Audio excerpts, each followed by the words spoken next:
Hey everyone, Jen Richmond from Reveal Research here. I want to give you an idea of what our writing review service looks like in this short video. So the writing review that we do is not proofreading and it's not editing. There's no track changes and no bubble comments. Rather, I like to use audio feedback to give you an idea of how your writing is landing for someone who is approaching it from the same perspective as your marker might be. So what I do, I typically use the voice memo app on my phone. Today I'm going to use video so that you can see the work that I'm reviewing. And I just read your work out loud and record what I'm thinking as I read. This allows me to give you a really detailed idea about what's working and what's not. I can explain why I think it's not working and what I think you could do to make it better. You can expect comments about sentence structure and word choice. You can expect comments about how your paragraphs are lining up into your argument and how your argument is coming across to someone who is smart and interested, but not at all familiar with this particular research topic.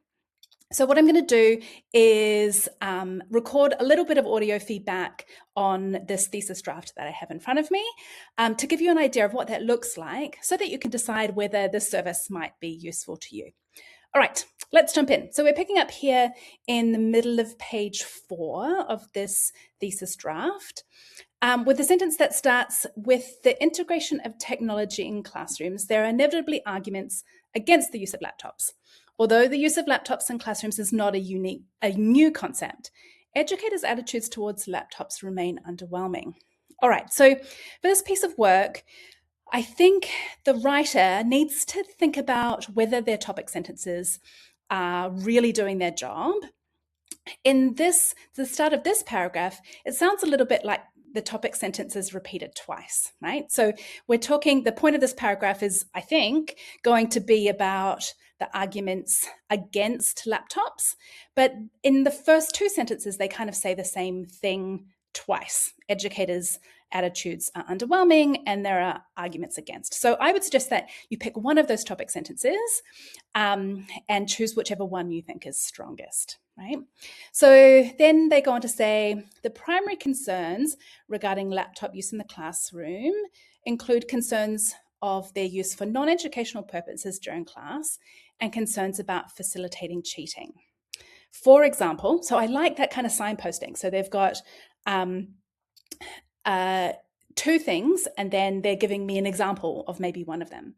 So, for example, a recent article in the Sydney Morning Herald reports about a professor from the University of Sydney that has banned the use of laptops during lectures. This professor supports their decision by referencing 2 key pieces of evidence opposing the use of laptops in classroom.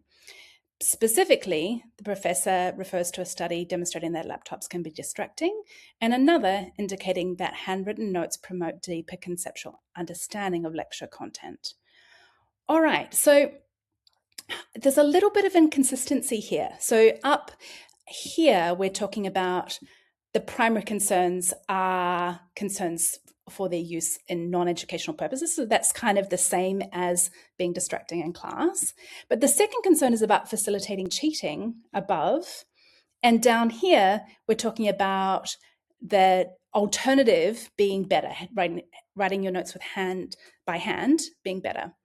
So there's just a little bit of inconsistency here. And I wonder whether this article in the Sydney Morning Herald is really the best example, given that it doesn't line up perfectly with the argument that's coming out of this R1 2012 paper, right? Right, what about the next paragraph? So the topic sentence in the next paragraph starts, firstly, the contention that laptops pose distractions during class. 2 issues. So first, that's not really a sentence. I feel like it needs another half. Firstly, the contention that laptops propose distractions during class has been discussed, blah, blah, blah, blah, blah, right? So it's not a whole sentence, which is one issue. But the other issue is that I wouldn't recommend you start a paragraph with this kind of signposting. I'm a big fan of a paragraph that makes a general statement about there are 3 main reasons why laptops in class could be problematic. First, blah, second, blah, third, blah. That kind of signposting is really helpful to your reader, but you typically do that within a single paragraph rather than splitting the different reasons into different paragraphs and starting with this signposting. Firstly, this is the first problem. So I don't know that this topic sentence is really doing its job very well either. I look at the next sentence and wonder whether it might be a better topic sentence. So research has shown that a significant number of students engage in activities unrelated to note-taking during lectures. That sentence is a good topic sentence. It makes a broad claim about a piece of research, and then I can see that the rest of this paragraph is unpacking and explaining the research that came to that conclusion. So according to the study, 81% of students reported checking emails, 68% engage in instant messaging, 43 admitted to browsing the internet, 25 play games, and 35 were involved in various other activities. So I think that that's a really good description of the results, but sometimes a reader needs slightly more information about the methodology to really be able to understand what the context of that result is, right?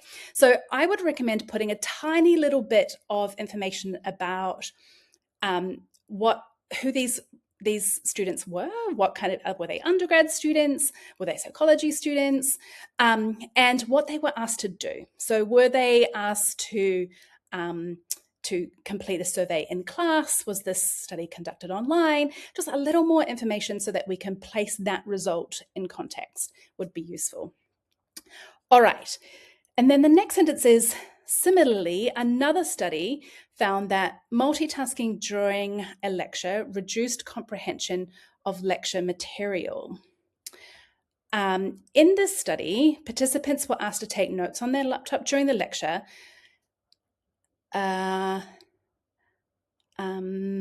would say in the study, some participants were asked to take notes on their laptop during the lecture, while others were asked to complete a series of additional online tasks. Those students who multitasked during the lecture had lower comprehension scores compared to those who did not multitask. The authors argued that disrupting the lecture with other irrelevant tasks interrupts the encoding process, resulting in lower comprehension. All right, so note-taking is inherently cognitively demanding. Distractions can lead to challenges. I would put a full stop there. Distractions, capital D, can lead to challenges like not keeping up, missing important information, or inaccurately recording information, ultimately affecting, with an A, the quality of the notes. All right, so I think that study is a good example of research that has shown that engaging with content on your laptop that is not related to lectures impacts, the distraction of that impacts learning. And it makes me wonder whether this topic sentence needs to be slightly more specific, right? So you set me up to think that this paragraph is just about the things that students do that is not note-taking. And then this study goes a bit further to say doing those things that aren't taking notes impacts your learning, right? So I would add a little extra to this topic sentence just to capture the breadth of that idea. So I think it was useful for you to see the kinds of feedback that we give in our writing review service so that you can really judge whether it might be useful to where you are at in your research journey. If you think that it would be useful to have me have a look at some of your writing to let you know what's working, what's not, give you some tips and tricks for making your argument clearer to your marker, totally get in touch. I look forward to hearing from you.